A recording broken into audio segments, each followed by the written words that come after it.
이 얘기는 미국에서 있었던 사건을 우리나라의 상황으로 재구성한 드라마이다.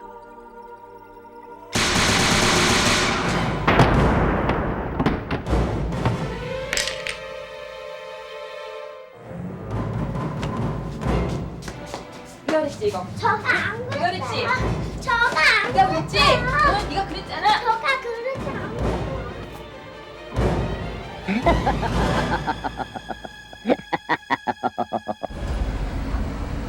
신혼여행길에서 꾸게 된 꿈. 그것은 어려서부터 유진이 가지고 있던 특별한 능력에 대한 것이었다.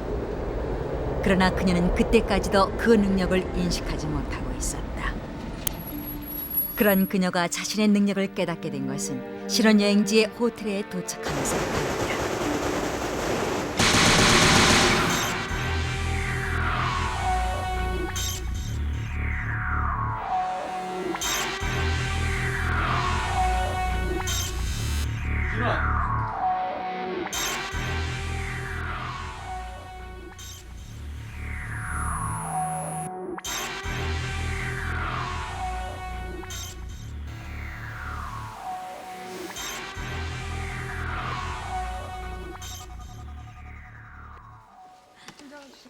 아, 예.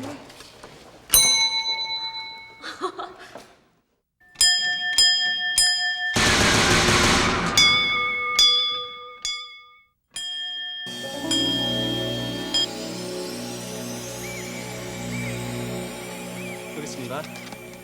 올라가자.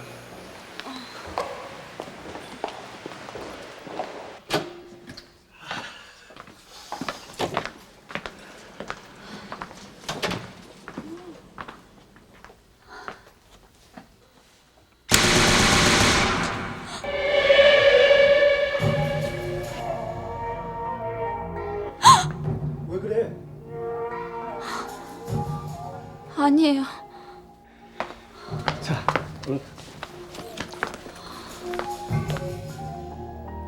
환상처럼 나타났다 사라져버리는 중절모의 남자와 가면을 쓴 여자아이. 유진은 너무 긴장한 탓이라고 생각하며 계속해서 보이는 환상들을 지워버리려 했다. 그리고 그녀가 남편과 함께 신혼의 행복 속으로 빠져들고 있을 때 그녀의 손끝으로부터 온몸으로 퍼지는 또 한 번의 환상이 시작된다.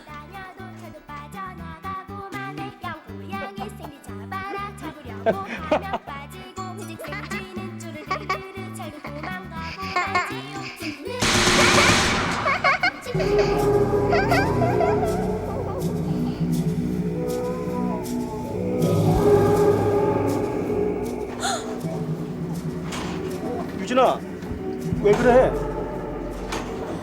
아니에요.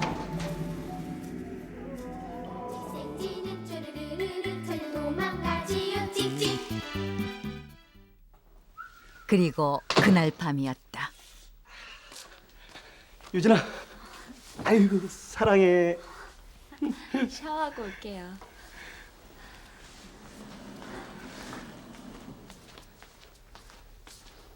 결혼 첫날 밤을 맞은 신부만이 느낄 수 있는 가슴 떨리는 설레임과 수줍은 행복. 그녀는 낮에 있었던 이상한 일들을 어느새 모두 잊고 있었다. 그런데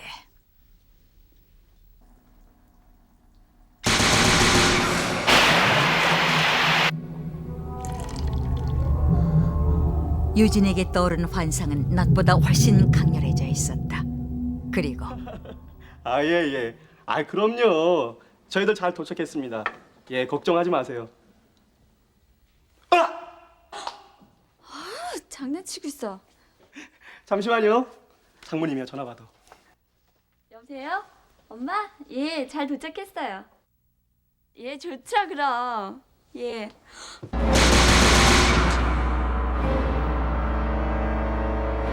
여보세요?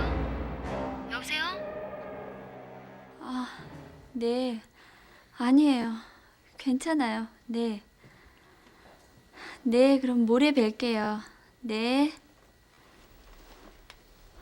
호텔로 다시 돌아오면서부터 더욱 확실해져가는 환상. 왜 계속해서 그런 환상이 보이는 것일까? 그러나 한참 행복에 빠져있는 남편에게 차마 얘기할 수도 없는 노릇이었다.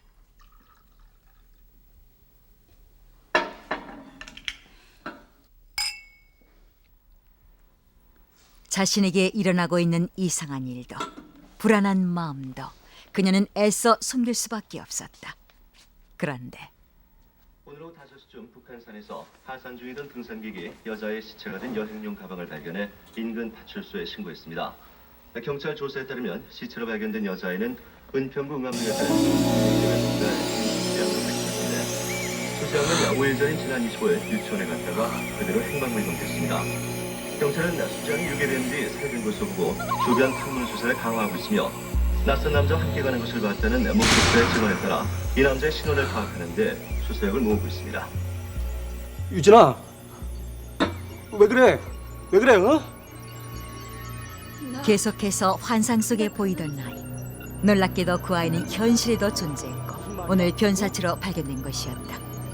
그제서야 그녀는 자신에게 일어난 일을 남편에게 얘기했고 남편도 그녀 자신도 너무나 혼란스러웠다. 그러나 죽은 아이를 보고 오열하는 어머니의 애절한 모습에 그녀는 용기를 내 경찰서를 찾게 됐다. 혹시 자신이 보았던 환상이 이 살인 사건을 해결하는 데 어떤 도움이 될까 해서였다.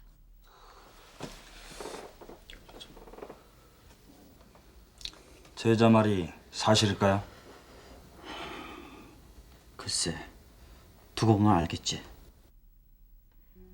경찰은 그녀의 말을 믿지 않는 것 같았고 결국 그녀는 여러 가지 물건 중에서 살해된 아이의 물건을 찾는 테스트를 받게 됐다. 사실 그때까지도 그녀는 자신이 가진 능력에 대해 확신하지 못하고 있었다. 그런데 그녀가 물건 하나하나를 만지며 손끝에서 전해지는 어떤 느낌에 집중을 했을 때 놀랍게도 그녀에게는 물건의 주인들 모습이 또렷하게 보이는 것이었다. 그렇게 그녀의 사이코메트리 능력이 세상 밖으로 나오는 순간이었다.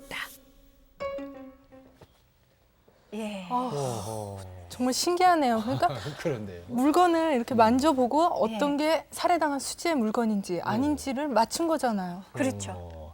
아니 그런데 어렸을 때는 잘 몰랐던 그 힘이 왜 갑자기 그저 신혼여행 때 나타난 걸까요?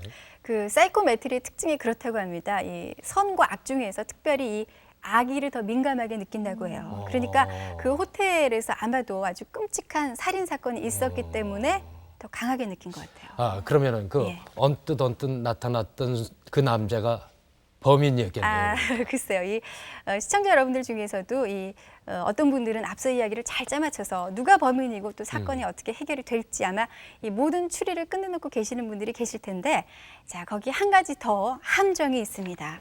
이 사이코메트러인 유진의 사건 해결 보도록 할까요? 예. 몇 번의 테스트를 거쳐 능력을 인정받은 유진은 본격적으로 수사에 참여하게 됐다.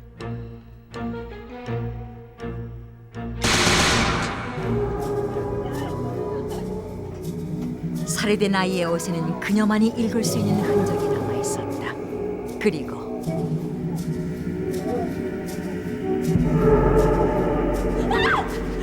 유진아, 괜찮아?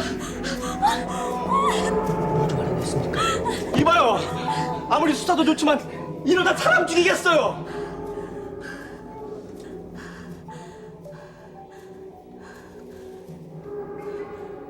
여잔 것 같아요. 네? 범인이 여잔 것 같아요. 인상착의는요? 안 보여요. 다시 한 번만 해봐요. 못하겠어요. 더 이상은. 사이코메트리 능력을 이용한 1단계의 수사에서 범인이 여자라는 단서를 잡은 경찰은 2단계로 살해당한 아이의 집을 찾아가 보기로 했다.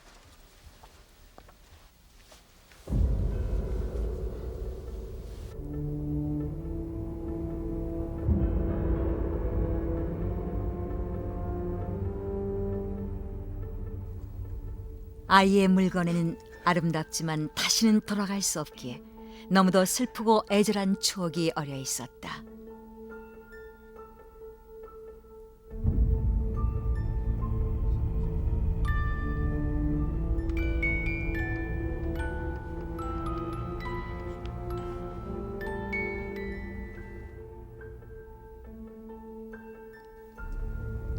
모든 물건에서는 아이의 찬상만이 느껴졌다. 그런데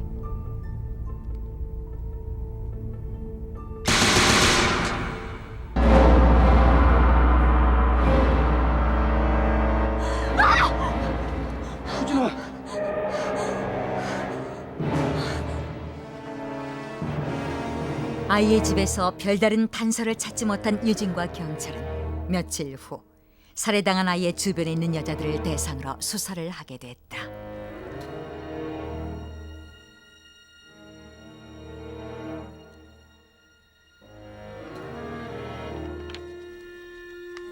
그런데 살해당한 아이의 유치원 선생님이란 여자의 물건을 만졌을 때였다.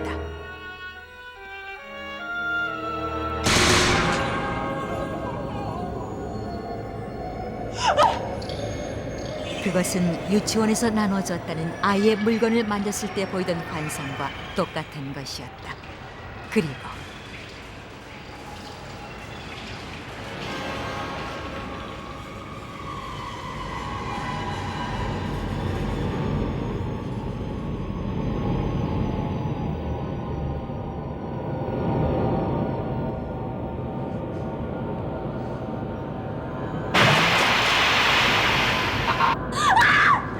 괜찮아요? 아이를 살해한 범인은 바로 유치원 선생님이었던 것이었다.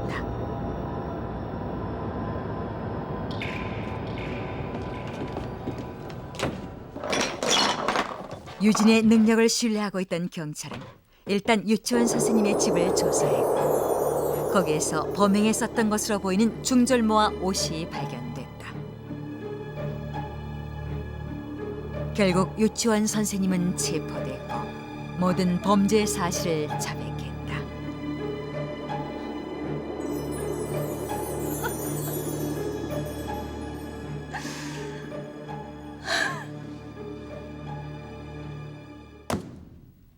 경찰이 조사한 유치원 선생님의 범행 동기와 과정은 이러했다. 술을 드시고 그러세요. 뚜렷한 직장도 없이 무의도식하며 아무 이유 없이 상습적으로 그녀를 때리던 그 끝을 알 수 없는 구타와 학대는 결국 결혼 생활의 마지막 희망이었던 뱃속의 아이를 그녀에게서 빼앗아갔고 그 후 그녀는 다시는 아이를 가질 수 없는 몸이 됐다고 한다.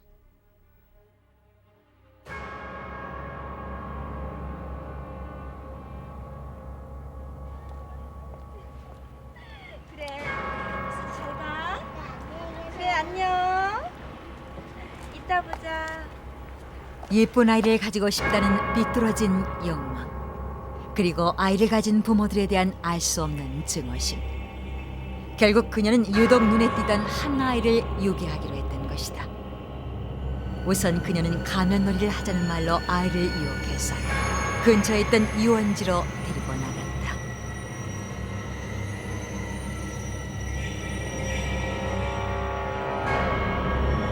하루 종일 자신을 잘 따르던 아이가 밤이 되자 갑자기 집에 보내달라고 보채기 시작했고 그녀는 그 아이를 영원히 자신만의 것으로 소유하기 위해 결국 살해하고 만 것이다.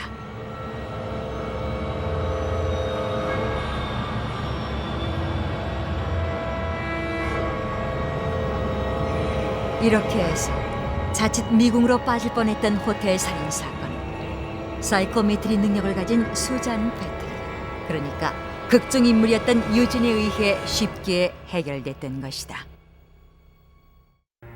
드라마에서 소개된 수잔 패트릭 외에도 미국의 도로시 앨리슨, 네덜란드의 페이더 필코스 등이 사이코메트리를 통해 사건을 해결했다는 기록이 있고 명탐정으로 알려진 크로아제도 사이코메트리 능력을 가지고 있었다고 하는데 그가 해결했던 사건의 내용은 이러하다. 1946년 12월 5일 밤 11시경 네덜란드의 바이르덴에서 강도 사건이 발생했다.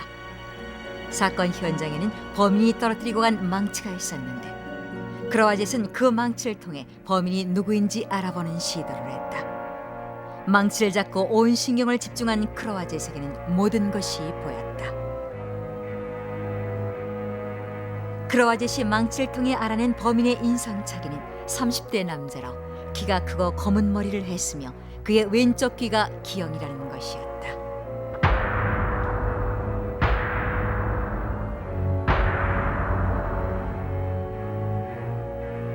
결국 크로와제스의 결정적인 제보로 범인은 잡혔다. 그렇다면 우리는 이 신비한 사이코메트리 능력을 어떻게 설명할 수 있을까? 그래서 사이코메트리에서 읽어낼 수 있게 되는 그 기본 원리는 우리가 어떤 사물을 가지고 있을 때 오랫동안 지니고 있으면은 그 사물이 우리 몸에서 나는 파동과 비슷하게 같이 파동을 치게 돼서 닮은 꼴이 되기 때문에 결국 그 분신처럼 되는 것입니다. 그래서 분신처럼 된 그 사물을 딴 사람이 잡았을 때 그 사람에 대해서 직접 파동을 읽어내는 것과 같은 효과를 가져오는 것이죠. 그러한 원리를 해서 그 사람 소유주의 성격이라든가 여러 가지 정보를 알아내는 겁니다.